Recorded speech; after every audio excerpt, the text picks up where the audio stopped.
အားလုံးပဲမင်္ဂလာပါဒီနေ့ကတော့ဂျပန်စာဖတ်နည်း၅မျိုးတွေကမှ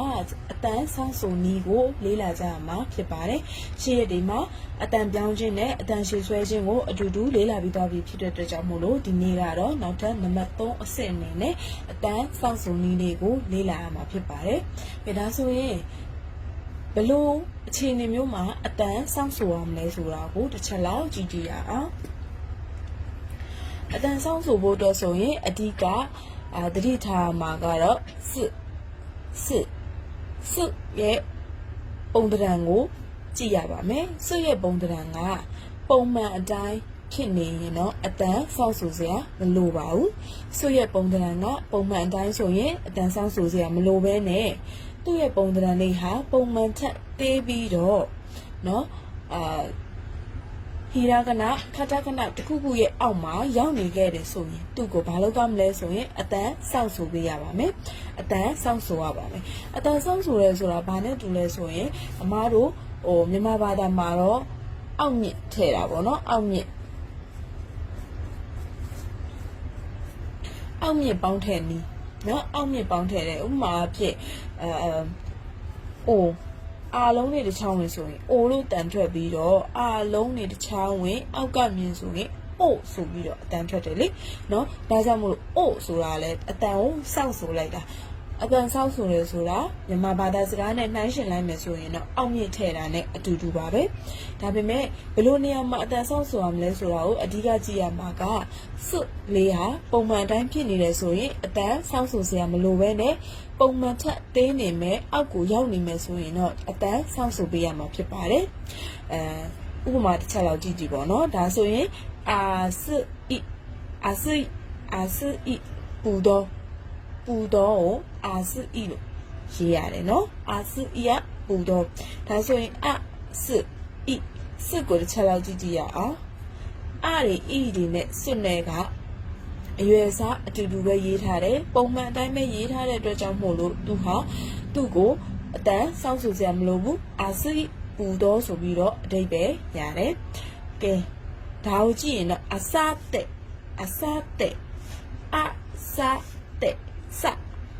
စရဲ့အောက်မှာရှိတဲ့ဒီစွတ်လေး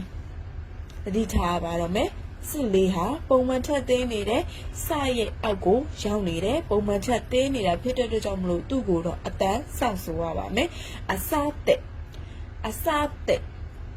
စဆိုတဲ့နေရာမှာအောက်မြင့်တန်းစတဲ့เนาะအစတဲ့ဆိုပြီးတော့ဆိုရပါမယ်အစတဲ့ရဲ့အဓိပ္ပာယ်လေးကတပတ်ခါပေါ့เนาะတပတ်ခါလို့ပြောချင်အစတဲ့ဒါဆိုရင်အစဤပူတော့ဒါဆိုရင်အစတဲ့တပတ်ခါเนาะဒါဆိုရင်ဒီမှာလေးတစ်ချက်ကြည့်ရင်အိုဒီမှာကတုံဒီစစ်လေးကပုံမှန်ထက်သေးနေတယ်ဒါကြောင့်မို့လို့သူကိုအတန်းဆောက်ဆိုရမယ်အိုတိုเนาะပုံမှန်လို့ဆိုမယ်ဆိုရင်အိုဆိုတဲ့အတန်ကိုအောက်ကမြင်ထည့်တဲ့အတွက်ကြောင့်မို့လို့အိုတိုကခေမုံနေယောက်ျားခေမုံကိုအိုတိုလို့ခေါ်တယ်ပေါ့နော်အိုတိုဒါဆိုရင်ခီဆက်စ်ဒါဆိုရင်ဒီစစ်လေးကပုံမှန်အတိုင်းပဲရေးထားတဲ့အတွက်ကြောင့်မလို့သူကိုစစ်အတိုင်းပဲပုံမှန်အတိုင်းဆိုရုံပါပဲเนาะအတန်းဆောင်းစရာမလိုဘူးခီဆက်စ်ယာဒီဥဒုခီဆက်စ်ကယာဒီဥဒု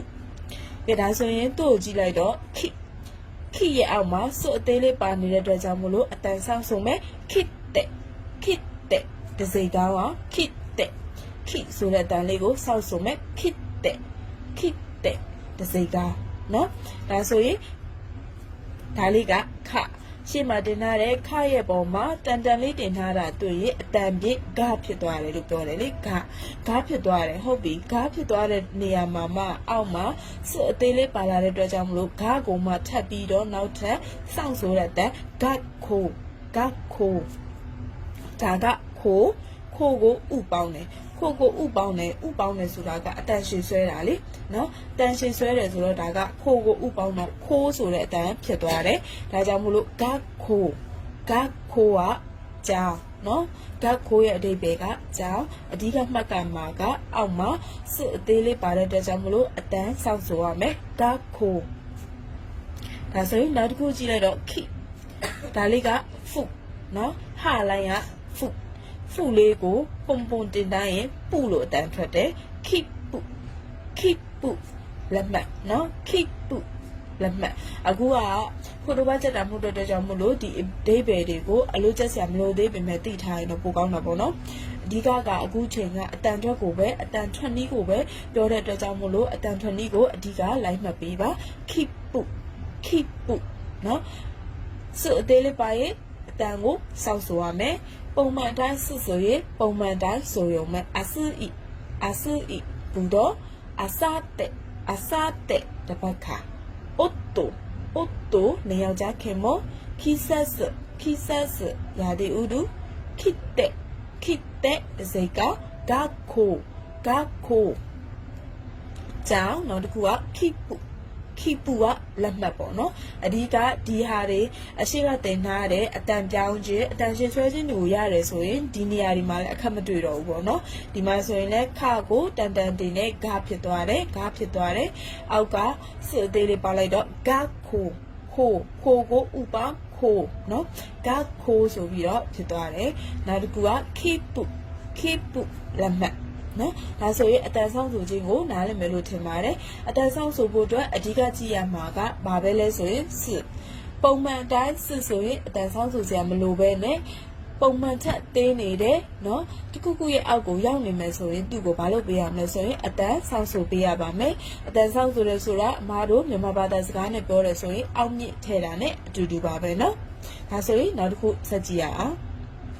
ဒါဆိုရင်ခုနကအတန်ဆောင်ဆိုတာလည်းပြီးသွားပြီဆိုတော့နောက်တစ်ခုကတော့အတန်ပေါင်းဆိုမှာနော်အတန်ကိုပေါင်းဆိုမယ်အတန်ပေါင်းဆိုတဲ့အခါမှာဘာတွေကိုအဓိကထားပြီးကြည့်ရမလဲဆိုရင်တော့ယာယူရော့သုံးလုံးကိုကြည့်ရမှာဖြစ်ပါတယ်ယာယူရော့သုံးလုံးဟာပုံမှန်အတိုင်းပဲဖြစ်နေတယ်ဆိုရင်တော့သူ့ကိုအတန်ပေါင်းဆိုစရာမလိုဘူးပေါ့နော်ဒါပေမဲ့ခုနကလိုပဲယာယူရော့သုံးလုံးဟာဟီရာဂနာဒါမှမဟုတ်ခတခဏတွေရဲ့အောက်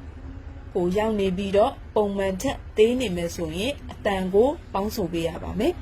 အတန်ကိုပေါင်းဆိုဖို့အတွက်လိုင်းကလည်းဘယ်တစ်လိုင်းမဲ့သုံးလဲဆိုရင်တစ်လိုင်းနဲ့ e လိုင်းတစ်လိုင်းနဲ့ဒါအသုံးပြုမှာဖြစ်ပါတယ်ကဲဒါဆိုရင် e လိုင်းဆိုတာဘယ်လိုင်းကိုပြောတာလဲဆိုရင်တစ်ချက်ကြည့်ရအောင်နော်ကဲဒါဆိုရင်အတန်ပေါင်းဆိုဖို့အတွက် e လိုင်းတစ်လိုင်းကိုပဲအသုံးပြုရတယ်လို့ပြောထားပါတယ်ဒါဆိုရင် e လိုင်းတစ်လိုင်းကိုပဲအသုံးပြုမှာဖြစ်တဲ့အတွက်ကြောင့်မလို့ e မှာရှိတဲ့အောက်ကဒီတစ်လိုင်းလုံး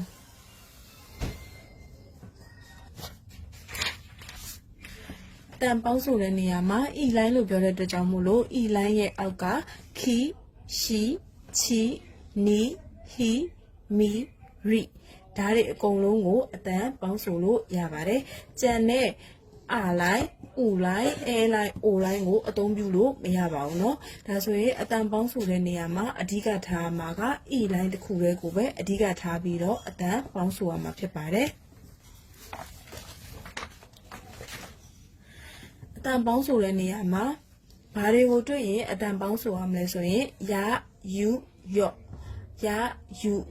ဒီသုံးလုံးကိုတွေ့ရင်အတန်ပေါင်းဆိုရပါမယ်ဒီသုံးလုံးဟာပုံမှန်အတိုင်းဖြစ်နေတယ်ပုံမှန်အတိုင်းမဲ့ဆိုရင်တော့အတန်ပေါင်းဆိုစရာမလိုပဲနဲ့ပုံမှန်ထက်သေးနေမယ်ခတခဏဟီရခဏတွေရဲ့အောက်မှာရှိမယ်ဆိုရင်တော့သူ့ကိုအတန်ပေါင်းဆိုပေးရမှာဖြစ်ပါတယ်ဒါဆိုရင် e လိုင်းတစ်လိုင်းနဲ့ကိုပဲယာယူယော့ပေါင်းထားတာလေးတွေကိုတစ်ချက်ကြည့်အောင်နော်ဒါဆိုရင်ပထမဆုံး e လိုင်းကိုရပေါင်းမယ်နော် e လိုင်းကိုရပေါင်းမယ်ခီရှီချီနီဟီမီနော် e လိုင်းမှာပါတာကဒီအားလုံးပေါင်း6လုံးပေါ့နော်9လုံးပေါ့ re ပါတယ်ဆိုတော့9လုံးပေါ့နော် e လိုင်းမှာပါတယ်ဒီ9လုံးကိုရပေါင်းကြည့်ရအောင်ဒါဆိုရင်ခီကိုရပေါင်းရင်ခက်ဆိုတဲ့အတန်ထွက်ပါမယ်ခီကိုရပေါင်းရင်ခက်ဤတန်ပြုတ်သွားပါမယ်နော်ခီကိုရပေါင်းရင်ခက်ရေးတဲ့ပုံစံကတော့ခီကိုရပေါင်းထားတဲ့ပုံစံလေးပါဒါကဟီရခဏရင်းနီးပေါ့နော်ခတခဏရင်းနီးကြတော့ခတခဏရဲ့ခီကဒီလိုလေးလေသူ့ကိုမှရပေါင်းမယ်ဆိုတော့သူ့ရဲ့ရကလည်းခတခဏရဲ့ရပဲပေါင်းပေးရမှာဖြစ်ပါတယ်ဒါကခက်ပါနော်ခီကိုရပေါင်းခက်ခ ခီကိုရပေါင်းရင်ဤတန်ပြုတ်မယ်ခရဆိုတဲ့အတန်ထွက်လာပါမယ်ဟီရာကနာယင်းနီဒါကခတာခဏယင်းနီပါနော်ဒါဆိုရင်ရှိကိုရပေါင်းနဲ့ဤတန်ပြုတ်မယ်ရှာဆိုတဲ့အတန်ထွက်လာပါမယ်ရှိကိုရပေါင်းထားရင်ဒီလိုရေးရပါမယ်ဒါကဟီရာကနာရှိခတာခဏရှိကဒီလိုရေးတယ်လေဒါခတာခဏရဲ့ရှိသူ့ကိုရပေါင်းရင်ရှာနော်ဒါကခတာခဏရေးနေပေါ့ရှာတန်ထွက်ကအတူတူပဲရေးတဲ့ပုံစံလေးပဲ꿰တယ်ပေါ့နော်ကဲဒါဆိုရင်ချီကိုရပေါင်းရင်နော်ဤတန်ပြုတ်ချဆိုတဲ့တန်ဖြစ်သွားပါတယ်ချနော်ချီကိုရနဲ့ပေါင်းချဆိုတဲ့တန်ဖြစ်သွားပါတယ်ဒါဆိုရင်ချီကိုရနဲ့ပေါင်းတာကိုဒီလိုရေးရပါမယ်ဒါဆိုရင်ခတာခဏချီကဒါလေးလေသူ့ကိုရပေါင်းရင်ဒီပုံစံလေးဖြစ်သွားပါမယ်နော်ဒါဆိုနီကိုရပေါင်းမယ်နီကိုရပေါင်းဤတန်ပြောင်းမယ်ညနော်ရေးတာကညဒါကခတာခဏရဲ့နီခတာခဏရဲ့နီကိုရပေါင်းမယ်ညနော်တန်ထွက်ကအတူတူပဲညဒါဆိုရင်ဟီကိုရပေါင်းဤတန်ပြုတ်ဟျဟီကိုရပေါင်းနဲ့ဟျနော်ဒါဆိုရင်ဒါကခတာခဏရဲ့ဟီသူ့ကိုရပေါင်းရင်ဒီလိုရေးပါမယ်ဒါကဟျနော်ဒါဆိုနောက်တစ်ခုကမိကိုရပေါင်းရင်ညဤတန်ပြုတ်မယ်မိကိုရပေါင်းရင်ညနော်ဒါဆိုရင်သူ့ကိုခတာခဏအနေနဲ့ရေးမယ်ပေါ့နော်မိကိုခတာခဏအနေနဲ့ရေးမယ်ဒါလေးကိုရပေါင်းတော့ညနော်ဒါဆိုရင်မိကိုရပေါင်းရင်ညမိကိုရပေါင်းရင်ညဟီရာကနာရေးနီခတာခဏရေးနီရေးပြထားပါတယ်နောက်တစ်ခုကကြတော့ရီကိုရပေါင်းရင်လျရီကိုရီတန်ထွက်ကိုလာလီလူလဲလောလို့လည်းပြောလို့ရတယ်လို့ပြောထားတယ်လေအရှိမှာပေါ့နော်ဒါဆိုရင်ရီဆိုတာကလိနဲ့လည်းတူတူလေလာလီရာရီနော်သူ့ကိုရပေါင်းလိုက်လျဆိုတဲ့တန်ထွက်တယ်လျဆိုတဲ့တန်ထွက်တယ်နောက်တစ်ခါကျတော့သူ့ကိုခတာခဏအနေနဲ့ရေးမယ်ပေါ့နော်ခတာခဏရီကလည်းဒီပုံစံတိုင်းလေးပဲရီသူ့ကိုရပေါင်းလျနော်လျကဲဒါဆိုရင်ဤလိုင်းကိုပထမဆုံးရပေါင်းတာပေါ့နော်ဤလိုင်းကိုပထမဆုံးရပေါင်းတယ်အတန်တော်လေးတွေကိုတစ်ခေါက်ပြန်ပြီးတော့ပြောပြပါမယ်ခီကိုရပေါင်းခကိုရပေါင်းရှိကိုရပေါင်းရင်ရှိကိုရပေါင်းချီကိုရပေါင်းတော့ရှိကိုရပေါင်းတော့နီကိုရပေါင်းတော့နီကိုရပေါင်းဟီကိုရပေါင်းရင်ဟီကိုရပေါင်းမိကိုရပေါင်းတော့မိကိုရပေါင်းရီကိုရပေါင်းတော့ရီကိုရပေါင်းတော့ရီယနော်ရီယာလို့တန်ထွက်တယ်ဒါကတော့ဘေးမှာပေါ့နော်ဟီရာကနာရေးနီးခတာခဏရေးနီးလေးတွေကိုရေးပြထားပါတယ်နော်နည်းနည်းလေးတော့တေးသွားတယ်ပေါ့နော်နောက်မှကြီးကြီးလေးပြန်ရေးပြပါမယ်ဒါကခရရှာချညဟျညလျနော်ဒါဆိုရင်ဤလိုင်းကိုရပေါင်းပြီးပါပြီဖြစ်တဲ့ကြောင့်မလို့ဤလိုင်းကိုယူပေါင်းပါမယ်နော်ဤလိုင်းကိုယူပေါင်းမယ်ဤလိုင်းကိုယူပေါင်းရင်စမယ်ခီကိုယူပေါင်းသူလည်းဤတန်ဖြုံမယ်ခီကိုယူပေါင်းခီကိုယူပေါင်းရင်ရေးတာကဒီတိုင်းလေးပေါ့နော်ဒါကဟီရာကနာရေးနီခတာခဏရေးနီရကြတော့ခတာခဏခီကိုခတာခဏရဲ့ယူလေးပေါင်းမယ်နော်Q လို့ခေါ်ပါတယ် Q ဒါဆိုရင်ရှိကိုယူပေါင်းမယ်ရှိကိုဤဖြုတ်မယ်နော်ဤတန်ပြောင်းသွားမှာပေါ့ဤဖြုတ်တာမဟုတ်ဤတန်ပြောင်းသွားမယ်ရှုဆိုတဲ့တန်ထွက်မယ်ရှုဒါလေးကဟီရာကနာယင်းနီရှုခတာခဏယင်းနီရှုလာပါမယ်နော်ဒါဆိုရင်ခတာခဏယင်းနီရှုကိုတစ်ချက်လောက်ကြည့်ရအောင်ခတာခဏရဲ့ရှိသူ့ကိုယူပေါင်းတော့ရှုဒါလေးကရှုပါနော်ရှိကိုယူပေါင်းရှုဟီရာကနာရှုခတာခဏရှုဒါဆိုရင်ချ气骨有包呢处，气骨有包处，一旦票气骨有包呢处ဖြစ်သွားပါတယ်ဟီရာကနာယင်းနီ处ခတာခနာယင်းနီ处ရေးပြပါမယ်ဒါလေးကခတာခနာရဲ့ချီလေးလေသူ့ကိုယူပေါင်းတော့处ဖြစ်သွားပါတယ်处နော်ဒါဆိုရင်နိကိုယူပေါင်းမယ်ဤတန်လေးပြုတ်သွားမယ်ညုနိကိုယူပေါင်းတော့ညုနိကိုယူပေါင်းမယ်နော်ဒါခတာခနာယင်းနီညုနောက်တစ်ခုကဟိကိုယူပေါင်းမယ်ဟိဖြစ်တဲ့အတွက်ကြောင့်မလို့ဟိကဤတန်လေးပျောက်သွားတော့လျှို့နော်ဟိကိုယူပေါင်းတော့ဟိယင်းနီဟိကဒါကခတာခနာဟိသူ့ကိုယူပေါင်းတော့ဟိနော်နောက်တစ်ခုကမိကိုယူပေါင်းတယ်ညုမိကိုယူပေါင်းတော့ညုနော်ညုဒါဆိုရင်မိကိုယူပေါင်းဒီလိုရေးမယ်နော်ဒါဟီရာဂနာနဲ့ခတာခနာကိုရှင်းပြီးရေးပြထားတာပေါ့နော်ဒါကဟီရာဂနာရင်းညုမိကိုယူပေါင်းတော့ညုနောက်တစ်ခုရိကိုယူပေါင်းတော့ယုရိကိုယူပေါင်းတဲ့ယုနော်သူကဟီရာဂနာရင်းခတာခနာရိကကြတော့ဒီလိုလေးရေးပါမယ်နော်ဒါဆိုရင်ဤလိုင်းကိုယူပေါင်းတာလဲပြီးသွားပြီပေါ့နော်ဤလိုင်းကိုယူပေါင်းရင်ခိကိုယူပေါင်းခိကိုယူပေါင်းရှိကိုယူပေါင်းရှုရှိကိုယူပေါင်းရင်ရှုချိကိုယူပေါင်းချိကိုယူပေါင်းရင်ချုနိကိုယူပေါင်းရင်နိကိုယူပေါင်းရင်ညုဟိကိုယူပေါင်းရင်ဟိကိုယူပေါင်းရင်မိကိုယူပေါင်းရင်ညုမိကိုယူပေါင်းရင်ညုရိကိုယူပေါင်းရင်ရိကိုယူပေါင်းရင်နော်ဒါဆိုရင်ဤတိုင်းကိုယူပေါင်းတာလဲပြီးသွားပြီပေါ့နော်နောက်တစ်ခုကတော့နောက်ဆုံးပေါ့နော်အတန်ပေါင်းခြင်းရဲ့နောက်ဆုံးကဤတိုင်းကိုယော့ပေါင်းပါမယ်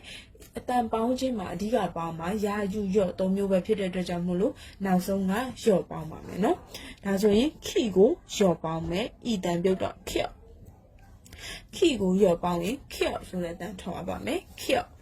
နော်ဤတန်ပြုတ်တဲ့ခေ့သူကခေ့ခိ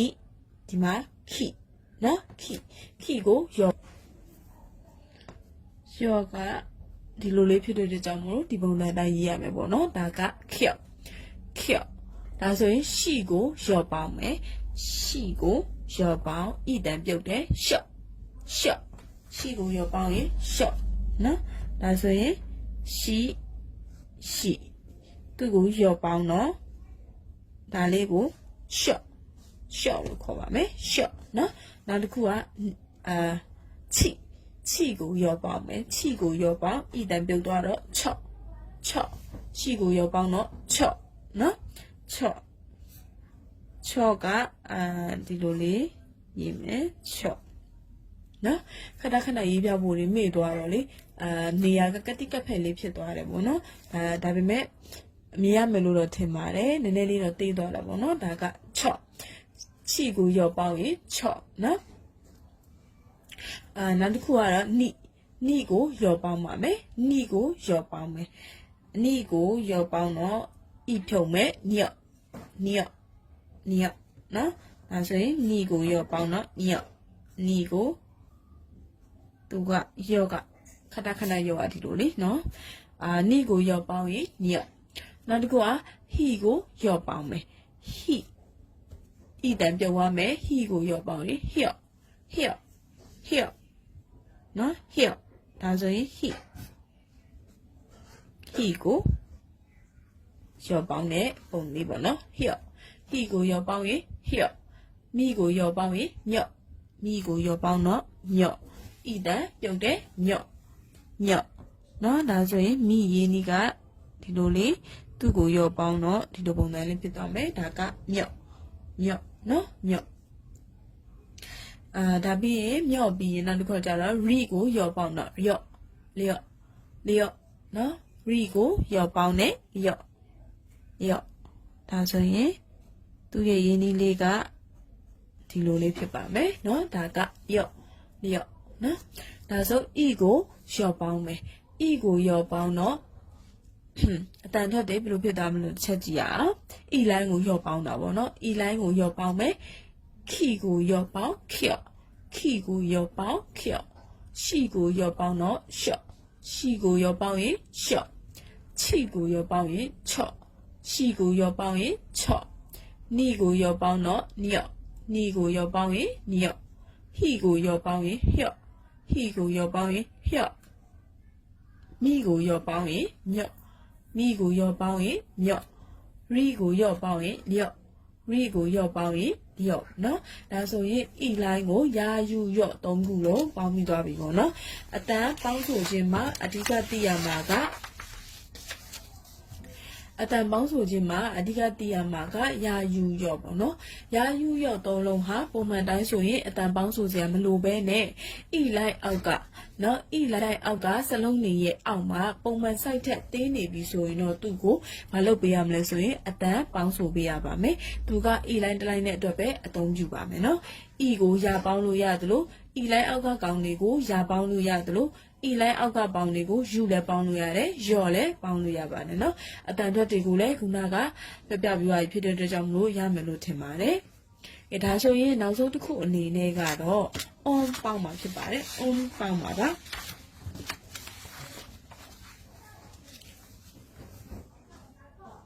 ဒါဆိုရင် on ပေါင်းကြရအောင်နော်နောက်ဆုံးက onပေါင်းပြီးတော့ထပ်တဲ့အတန်လေးတွေကိုတစ်ချက်ကြည့်ရမှာဖြစ်ပါတယ်အမားတို့အရှိမတင်ငယ်တွေကပြောထားတယ်နော်ဟီရာခဏခတာဟီရာခဏပဲဖြစ်ဖြစ်ခတာခဏပဲဖြစ်ဖြစ်ပေါ့နော်အတန်ထွက်၅လုံးကိုအခြေခံထားတယ်လို့ပြောထားပါတယ်ဒါက a e u e o ဆိုတဲ့အတန်ထွက်၅လုံးကိုအခြေခံထားတာပါဒီအတန်ထွက်၅လုံးကိုအခြေခံထားတဲ့အတွက်ကြောင့်မလို့ပေါင်းတဲ့အခါမှာလည်း၅လုံးကိုအခြေခံပြီးတော့ပဲပေါင်းပြထားပါတယ်a ကိုပေါင်းမယ် e ကိုပေါင်းမယ်ကိုပေါင်းမယ်အဲကိုပေါင်းမယ်o ကိုပေါင်းမယ်နော်ဒါဆိုရင်အကိုပေါင်းရင် n ဆိုတဲ့အတန်ထွက်ရပါမယ် n အကိုပေါင်းရင် n နော်အကိုပေါင်းရင် n နော် n မှာနော် m ဟုတ် n နော် an n a ဆိုတာကဒါကအကို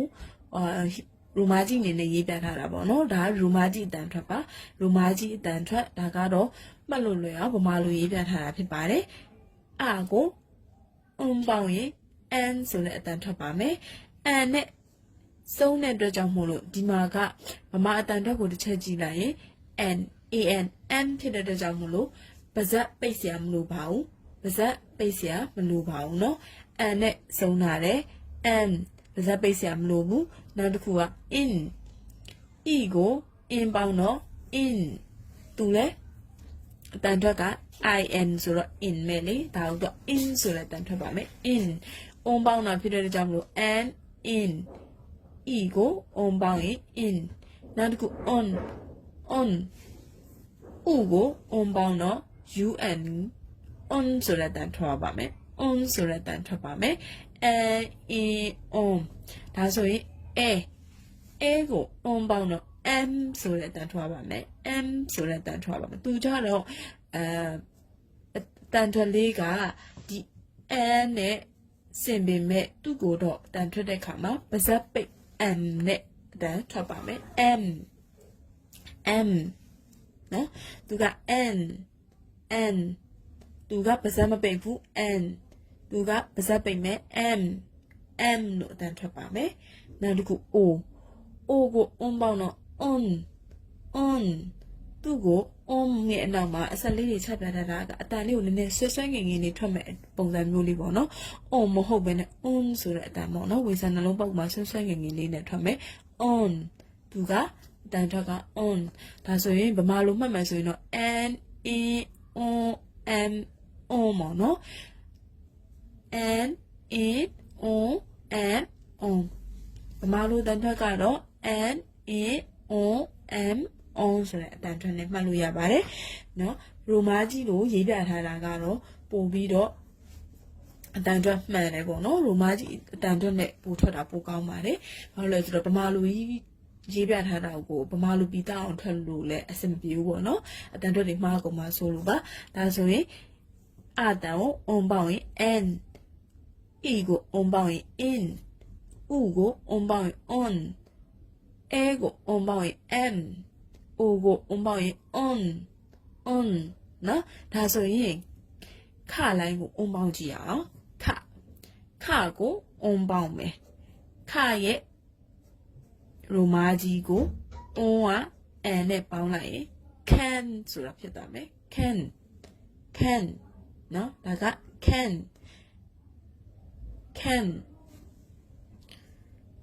ဗမာလိုတန်ထွက်မှတ်တာထက်ရိုမာကြီးအတန်ထွက်နဲ့ပြန်ပြီးတော့အင်္ဂလိပ်စာအတန်ထွက်တာကပိုကောင်းမယ်လို့ထင်ပါတယ်ဒါကြောင့်မလို့ဗမာလိုမမှတ်နဲ့ပေါ့နော်ဒီအပေါ်မှာကတော့အတန်ထွက်လေးတွေကိုမှတ်မိအောင်ရေးပြထားတာဖြစ်ပေမဲ့အောက်ကစလုံးတွေကနေစပြီးတော့အင်္ဂလိပ်လိုလေးပဲအတန်ထွက်လေးကိုမှတ်ထားကြည့်လိုက်ပါနော်ဒါဆိုရင် key ကို on ပေါင်းမယ် key ကို on ပေါင်းရင် kin ဆိုတဲ့အတန်ထွက်ပါမယ် kin ဒါဆိုရင်ဒါလေးကခုလေခုကို on ပေါင်းမယ်ဆိုတော့ con ဆိုတဲ့အတန်ထွက်သွားပါမယ် con ဆိုတဲ့အတန်ထွက်သွားပါမယ်နော် con ခုကို on ပေါင်းတော့ con ဒါဆိုရင် can kin con ဒါ k ကို on ပေါင်းတော့ cam သူကပါဇက်ပိတ် m နဲ့အတန်ထွက်ဆုံးပါမယ် cam နော်ဒါဆိုရင်ခိုကို on ပေါင်းပါမယ် con ကို on ပေါင်းတယ် con ဒီ con နဲ့လည်းအတန်ထွက်ကဆင်တယ်လို့ရှိတယ်ပေါ့နော်သူကကြတော့ con သူက con နော် cam king com cam com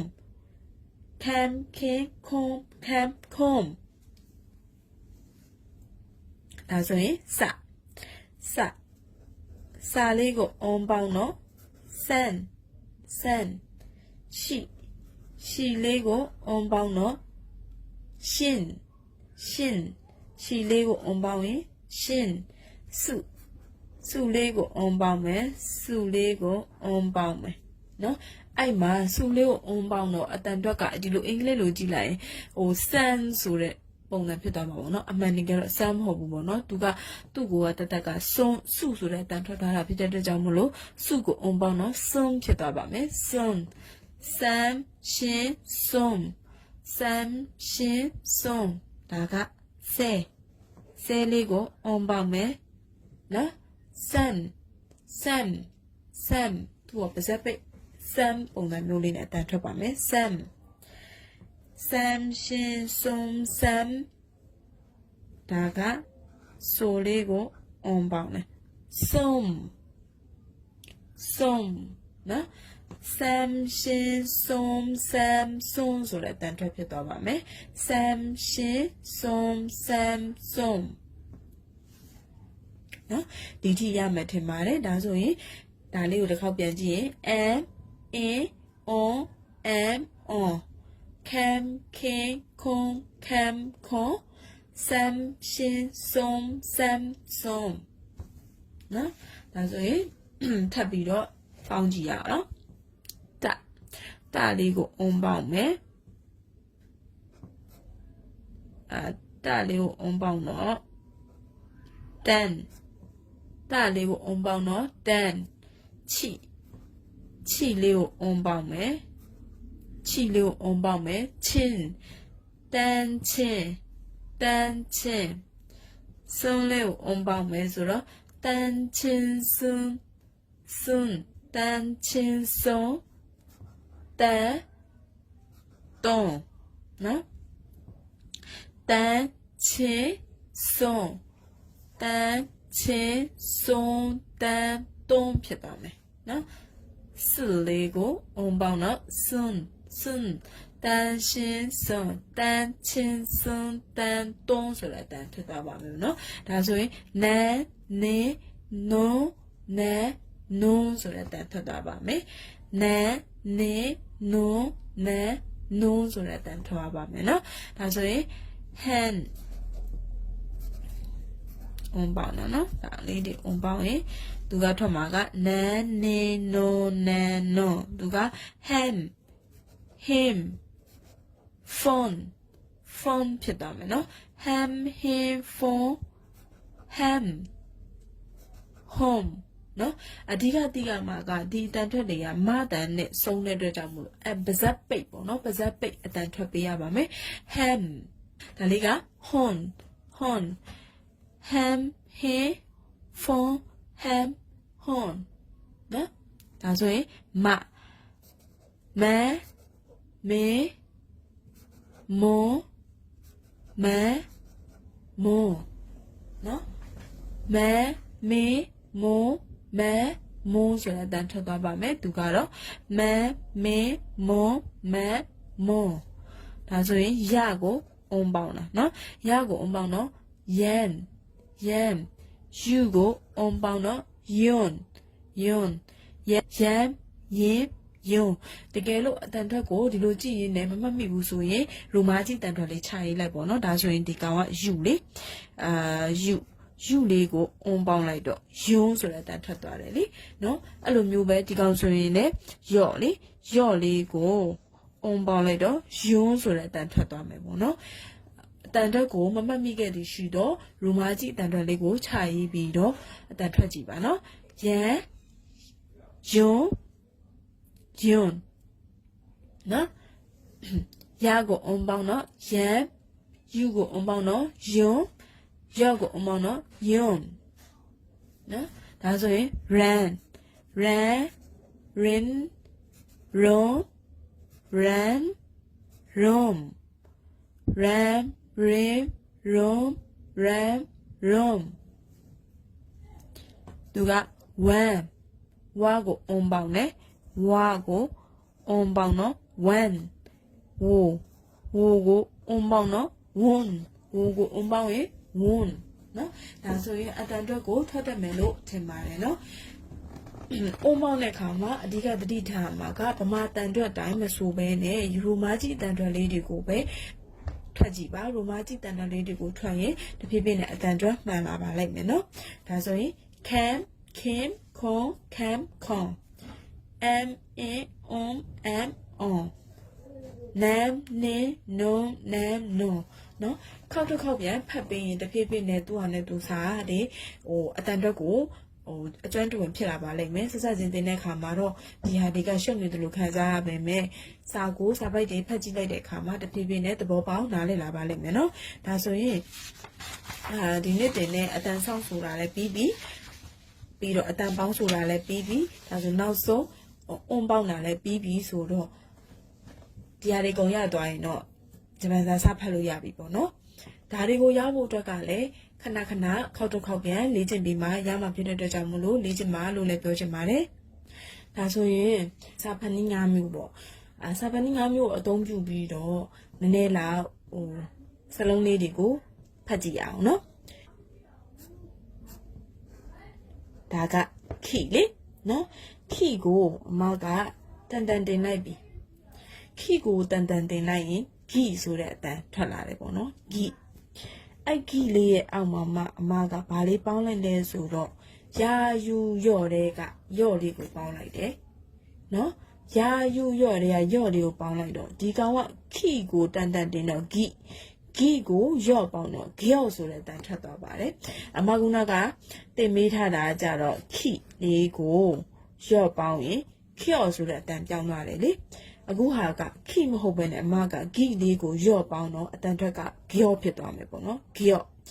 အဲ့ဒီဂယော့ရဲ့နောက်မှာအမကနောက်ထပ်ဥလေးကိုတွဲပြီးရေးလိုက်ပြီးဆိုရင်တော့